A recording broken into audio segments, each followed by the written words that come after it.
If you're a teacher looking for some best practices when it comes to setting daily schedules in distance learning, or you're an administrator trying to outline clear teacher responsibilities during distance learning, this video is for you.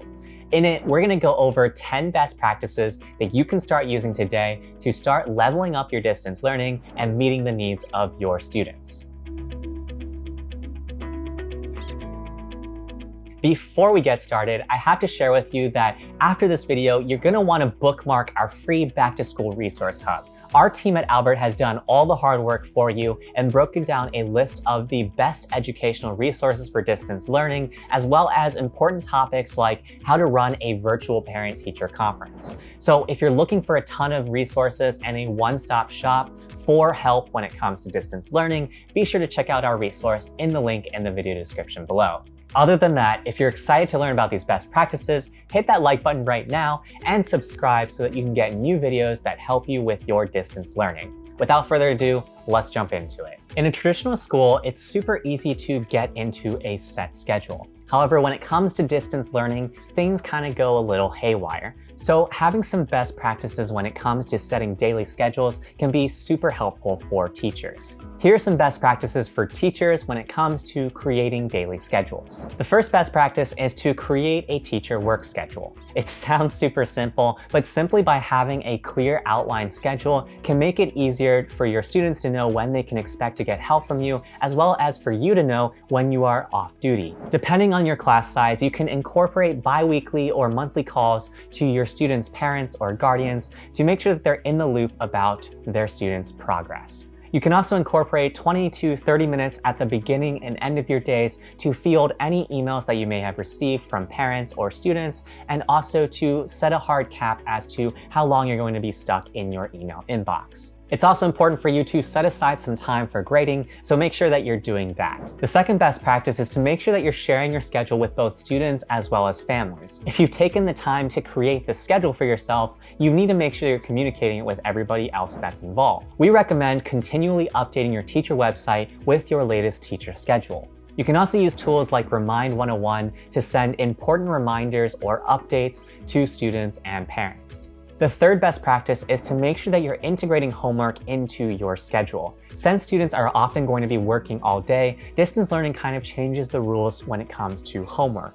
To avoid overworking your students, aim to have 45 to 60 minutes of instruction time, depending on whether you're on a block schedule or a traditional schedule, along with 20 minutes of homework. By setting some time to help students get started with their homework, you can open up some doors for your students to ask you more questions and also get more engaged with the work that they're going to be doing later on. The fourth best practice is to make sure that you're incorporating regular live sessions. As much as possible, live sessions should occur at the same time as your class would have normally occurred during the school day. A lot of schools that have block schedules are hosting live sessions 4 to 5 times a week, whereas traditional schedules are working out to 2 to 3 times a week. Whatever the case may be for you, live sessions should never exceed over an hour in time. It's also helpful to think about what you can push to an asynchronous learning environment so that you're not using this valuable instruction time. The fifth best practice when it comes to setting a daily schedule is to make sure that you're sending regular check-in surveys with your students. Get a pulse check as to how they're doing at home, how they're doing with distance learning, as well as how you can support them even more.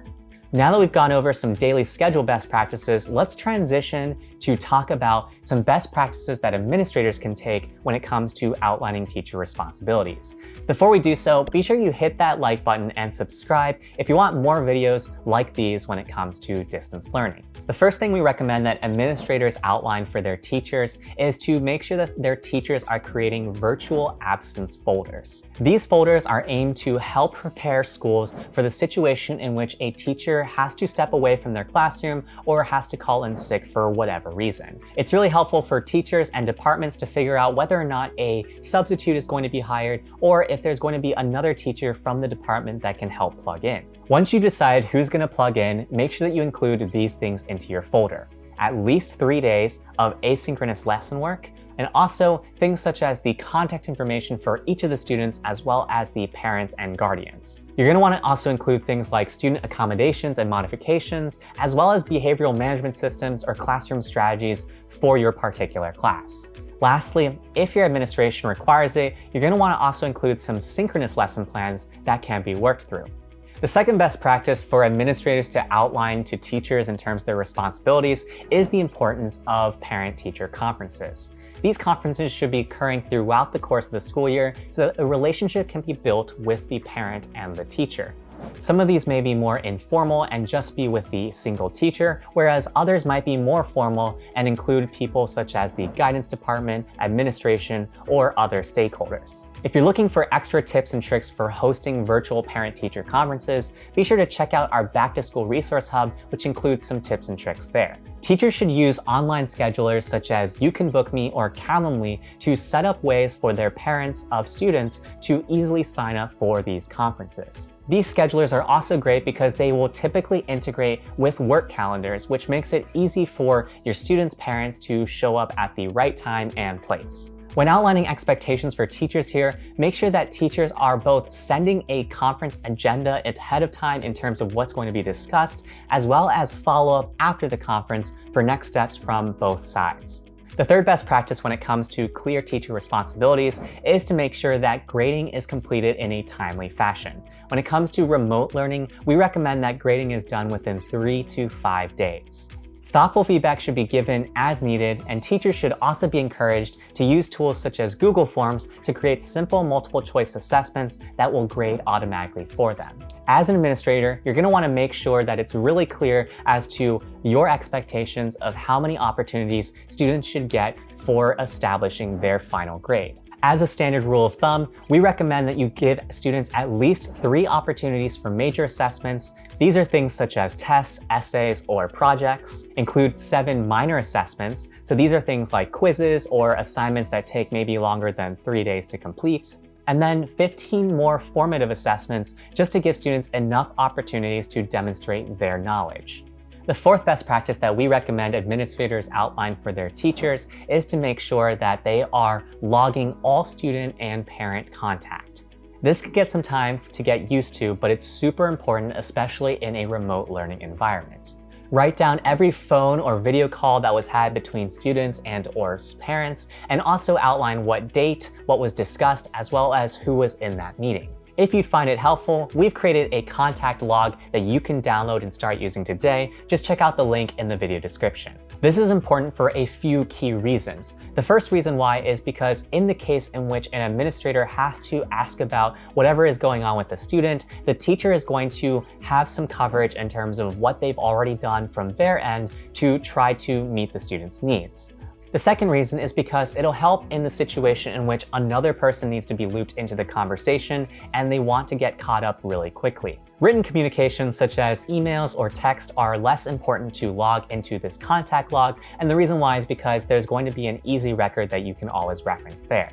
It's also really important for administrators to tell their students to keep active attendance logs in terms of which students are showing up for lessons, as well as who is regularly participating in class. Take note of things such as which students didn't have their cameras on during class, which ones didn't join in on the discussion. By collecting these sorts of data points, we can better address the needs of students when it comes to distance learning. The fifth best practice we can share to administrators is to make sure that your teachers are regularly attending both staff and department meetings. You should be setting clear expectations as to how frequent these meetings are going to be, who's going to be in them, and what's going to be discussed in them. Teachers should be attending these regularly occurring meetings, actively participating in them, and have a clear outline as to when to expect them.